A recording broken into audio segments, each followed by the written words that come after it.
ሰላም ጤና ይስጥልን ውድ የቻናላችን ተከታታዮች ፕሮግራማችን ቤተሰቦች ይህ አብዲራዋ ቲዩብ ነው።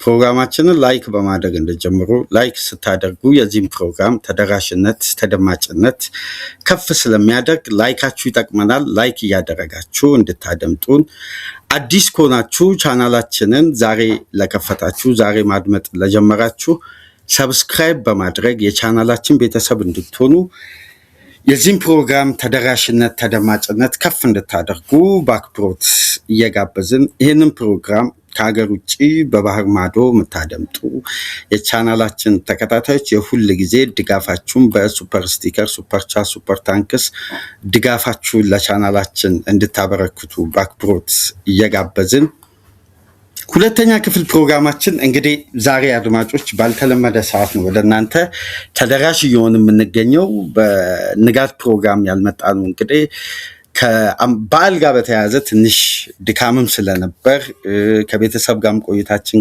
ከፍተኛ ስለነበር አመቺ ሁኔታ ስላልተፈጠረ እረፍትም አድርገን ራሳችንን በተወሰነ መልኩ እረፍት ቻርጅም አድርገን ወደ እናንተ በድጋሚ ተመልሰን መተናል ማለት ነው። እስቲ ላይክ እያደረጋችሁ ፕሮግራማችንን ማድመጥ እንድጀምሩ በአክብሮት እየጋበዝን ሁለተኛ ክፍል ፕሮግራማችን ትኩረት የሚያደርገው እንግዲህ ኤደርሰን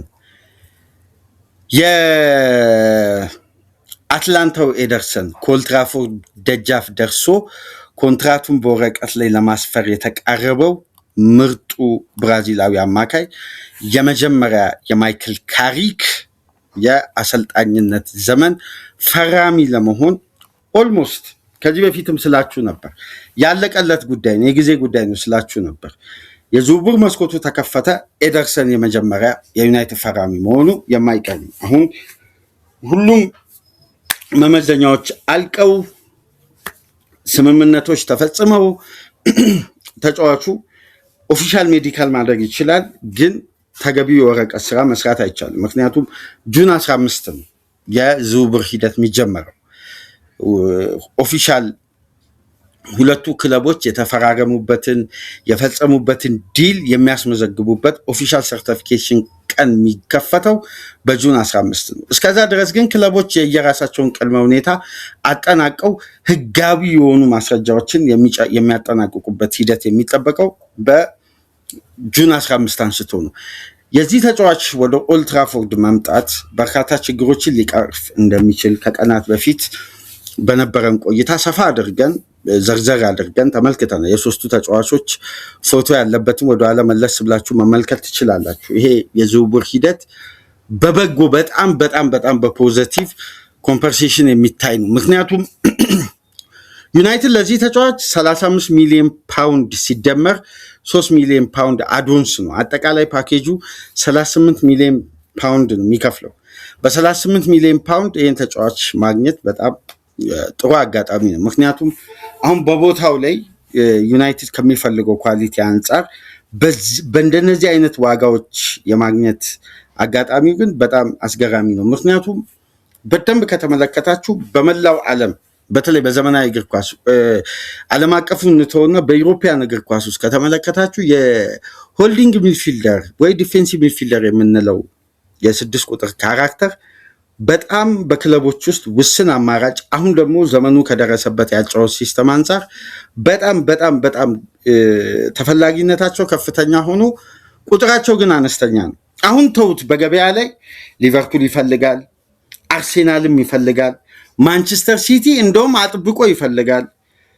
ቼልሲ ኤንዞ ፈርናንዴዝም ያጣ ከሆነ በካራክተር ደረጃ የደብል ፒቮት እንቅስቃሴን ስለሚመርጥ ቼልሲ መፈለጉ አይቀርም።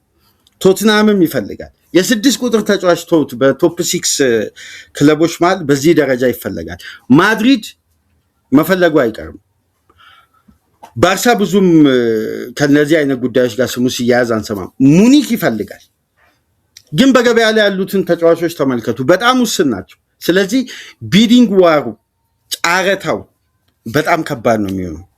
ስለዚህ ዩናይትድ በዚህ አይነት ዋጋ እንዲህ አይነት ኳሊቲ ማግኘቱ አንደኛ ቀደም ተብሎ የተሰራው ግራውንድ ወርክ፣ ሁለተኛ ደግሞ የተጫዋቹ ኢፈርት አሁን ለሚገኝበት እድሜ ኤክስፒሪየንሱ የኮንትራቱ ኤክስፔንሲቭነት ስትመለከቱ ዩናይትድ አዋጪ ዝውውር እንዳደረገ ነው እየታመነ የሚገኘው እና በተጨማሪም የዚህ ተጫዋች መምጣት እንግዲህ ለዩናይትድ ምን አይነት ጉልህ ሚና ሊጫወት እንደሚችል ከቀናት በፊት በነገራችን ላይ ያለውን ፕሮግራም ብታደምጡ ዝርዝር ጉዳዮችን ዲቴል 45 ደቂቃ 46 ደቂቃ የማንቸስተር ደጋፊዎች ሊያውቁት የሚገባቸውን ተጨባጭ እውነታዎችን አንስተን እዛ ፕሮግራም ላይ አንስተናል እና ኤደርሰን እንግዲህ በ55ቱ የብራዚል ብሔራዊ ቡድን ጥሪ ውስጥ ነበር። ከዛም በኋላ ግን የመጨረሻ 26 ውስጥ መካተት አልቻለም።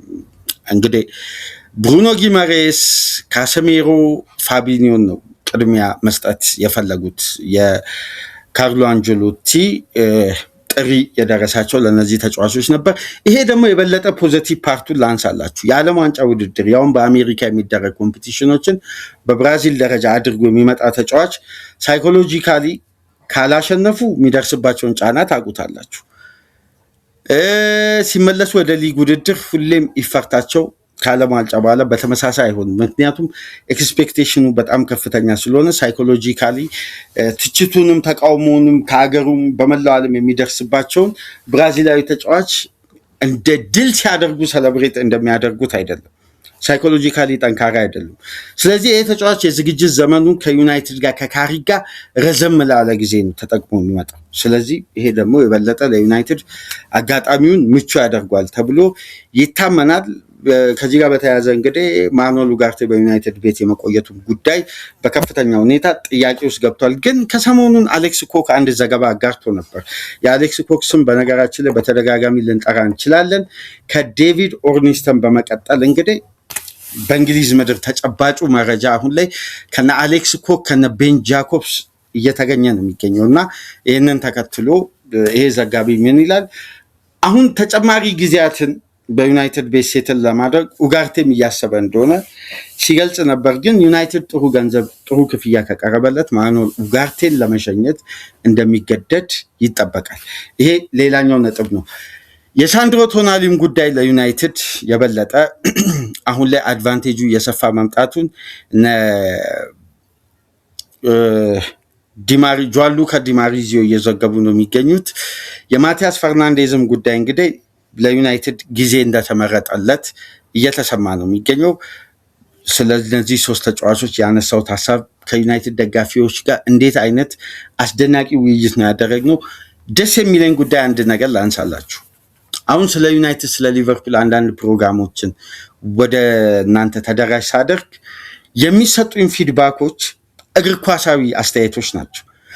ባለፈው ዕለት ስለ ማቲያስ ፈርናንዴዝ ያለኝን የኔን የግል አመለካከት በዩናይትድ ስታንዳርድ ደረጃ ይሆናል ይመጥናል ብላችሁ ታስባላችሁ ወይ?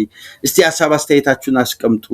እኔ ዩናይትድ ከማቲያስ ፈርናንዴዝ አይነት ተጫዋቾች በላይ ነው የሚፈልገው ኳሊቲ፣ የዩናይትድም ስታንዳርድ ከዛ በላይ ነው። ተጫዋቹ 2 ጊዜ ከሊጉ ከወረዱ ቡድኖች ጋር ነው ቆይታ ያደረገው። ከዩናይትድ አቅምና ሳይኮሎጂ አንጻር ተመጣጣኝ ነው ወይ ብላችሁ ታስባላችሁ? እስቲ ሀሳባችሁን አጋሩኝ ብዬ ነበር። ምርጥ የኦዲየንሶችን ተሳትፎ ነው። አንድም ኔጌቲቭ አስተያየት አላየው። አንድም ይሄን ነው በቃ። እኔ አሁን በነፃነት እዚህ ሚዲያ ላይ እንድንወያይ የሚያስደስተኝ ለዚህ እና በዛኛው ፕሮግራም የሰጣችሁት ፊድ በጣም ስላስደሰተኝ ከልብ አመሰግናለሁ። እንግዲህ የዩናይትድ ደጋፊ በዚህ ቻናል ተሳትፎ የቻናላችንን የሳብስክራይብ የላይክ አቅም እንዴት እንዳሳደጋችሁ በዩቲዩብ አናሊቲክ እየተመለከትን ነውና ልባዊ ምስጋናችንን በዚህ አጋጣሚ በኔም በቻናላችንም አዘጋጆች ስም ከልብ ፉትቦል ራይቨሪ ነው። እግር ኳስ ደግሞ በነፃነት የምንወያይበት ነፃ ሀሳብ ነው። በነፃ ሀሳብ ደግሞ ሁሌም እግር ኳስ አሸናፊ የሚሆነው አይደል እንዴ? በዚህ ደግሞ የማንቸስተር የሊቨርፑል ደጋፊዎች አትታሙ። ነፃ ሀሳብ አንስቶ በነፃ ሀሳብ የመወያየት ጥንካሬን አይደል? ስለዚህ አሁን ማንቸስተር ዩናይትድ በአስደናቂ ሁኔታ እየጎለበተ ነው። ቀጣይ ዓመት የዩናይትድ ዝምታ አስፈሪውን ዩናይትድ ይዞ ሊመጣ እንደሚችል የሚያስጠረጥሩ በርካታ ምልክቶችን እየተመለከትን ነው። አንዳንድ ግንባታዎች አሁን የተያዙበት ፕላን ስሌቱ የክለቡ ትላልቅ ፕላኖች ከብራንድ ይልቅ ቡድን ማስቀደሙ ፕላኑን የበለጠ አስፈሪ አድርጓል የሚሉ ዘገባዎች እየበዙ ነው። በነገ በሚኖርም ፕሮግራም ደግሞ ተጨማሪ አርዕስቶች ይዘን እንመጣለን። ለማንኛውም የዩናይትድ ደጋፊዎች የማይክል ካሪክ የአሰልጣኝነት ዘመን የመጀመሪያ ፈራሚ ኤደርሰን እንደሚሆን እንግዲህ ኦፊሻሊ ዛሬ ወይ ነገ ይረጋገጣል። ሁሉንም ቅድመ ሁኔታ አጠናቀው ኦፊሻሊ የዝውውር መስኮቱ ሲከፈት ተጫዋቹን በይፋ የሚያስፈርሙ ይሆናል። በሶስተኛ ክፍል በሞርጋን ሮጀርስ ወደ አርሴናል በሚል ዝውውር ተመልሰን እንመጣለን። እስከዛ ድረስ ላይክ አድርጉ፣ ሼር አድርጉ፣ ሰብስክራይብ አድርጉ። ከሀገር ውጭ የምታደምጡ በሱፐር ስቲከር፣ በሱፐር ቻፕ፣ በሱፐር ታንክስ ድጋፍ አድርጉ። በሞርጋን ሮጀርስ ዝውውር ተመልሰን እንመጣለን። እስከዛው ድረስ ሰላም ቆዩ።